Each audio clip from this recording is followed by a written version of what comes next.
बिस्मिल्लाहिर्रहमानिर्रहीम। Dear students, आज हम थोड़ा सा इनर प्रोडक्ट स्पीसीज़ के बारे में पढ़ेंगे।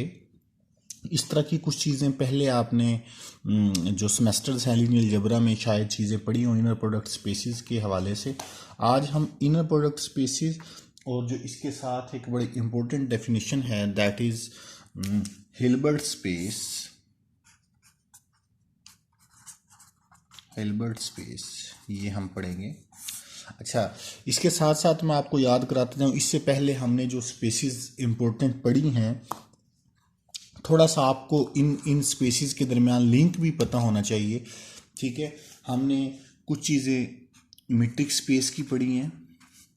ठीक है, उससे पहले आपने टोपोलॉजिकल स्पेसीज़ जो हैं वो भी पढ़ी थी। अच्छा, टोपोलॉजिकल स्पेसीज़ के बाद हमने नॉर्म्ड स्पेसीज़ जो हैं, ठीक है, और अब हम पढ़ने जा रहे हैं inner product species.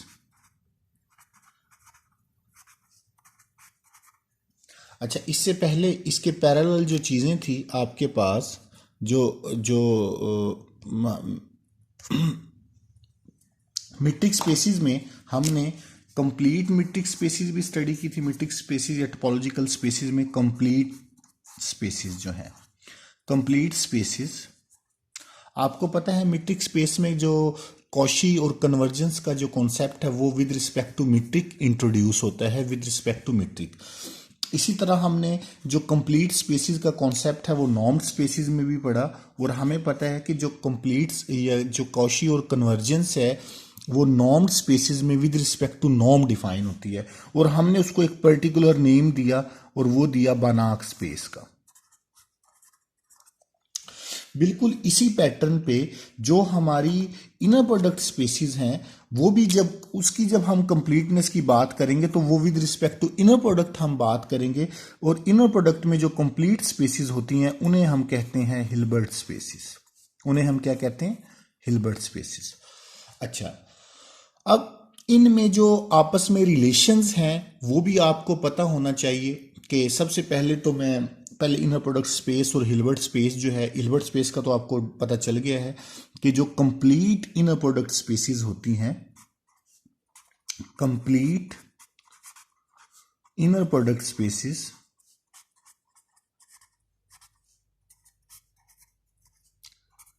Are called Hilbert spaces. ठीक है, अब जो इनर प्रोडक्ट स्पेसीज है उनको हम डिफाइन कर लेते हैं, उसके बाद बाकी हम डिटेल पे जाते हैं। ठीक है जी,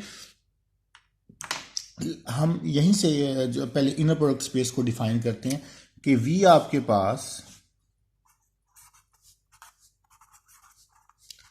कोई भी वेक्टर स्पेस है। ठीक है जी, वी आपके पास कोई भी वेक्टर स्पेस है ओवर फील्ड एफ। ठीक है, अब हमारे पास इनर प्रोडक्ट जो है, इनर प्रोडक्ट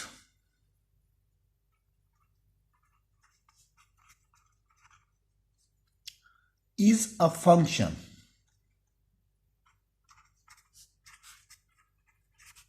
किस तरह का फंक्शन है? इनर प्रोडक्ट की ये नोटेशन है, is a function from V cross V to scalar field F.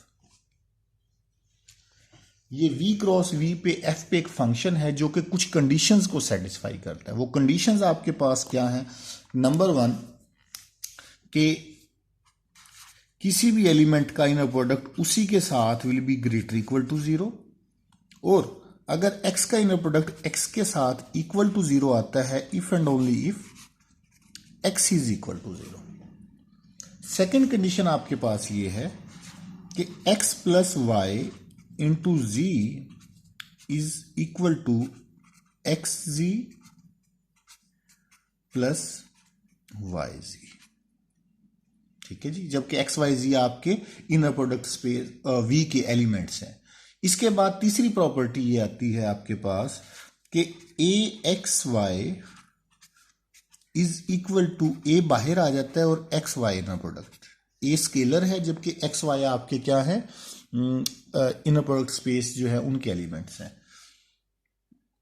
Fourth one property ये है कि एक्स वाई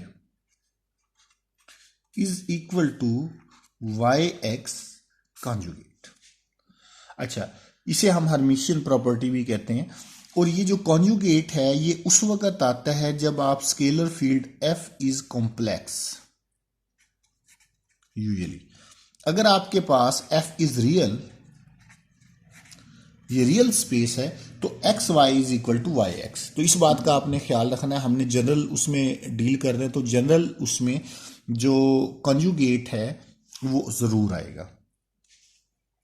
अच्छा, अब इसकी हेल्प से आप और भी बहुत सारी प्रॉपर्टीज जो हैं वो डिराइव कर सकते हैं कि फॉर एग्जांपल कि अगर आपके पास इन ही दो प्रॉपर्टीज की हेल्प से, फॉर एग्जांपल एक इसकी सेकंड और थर्ड को अगर मिला के मैं एक ही प्रॉपर्टी लिखना चाहूं तो मैं ये लिख सकता हूं कि a x plus b y into z is equal to, अच्छा ये प्रॉपर्टी क्या कहती है, इसके साथ सेपरेट आ जाएगा और इसके साथ सेपरेट, तो मैं इसके साथ सेपरेट, इसके साथ, इसको मैं ऐसे लिख सकता हूं ए x z plus b Y जी।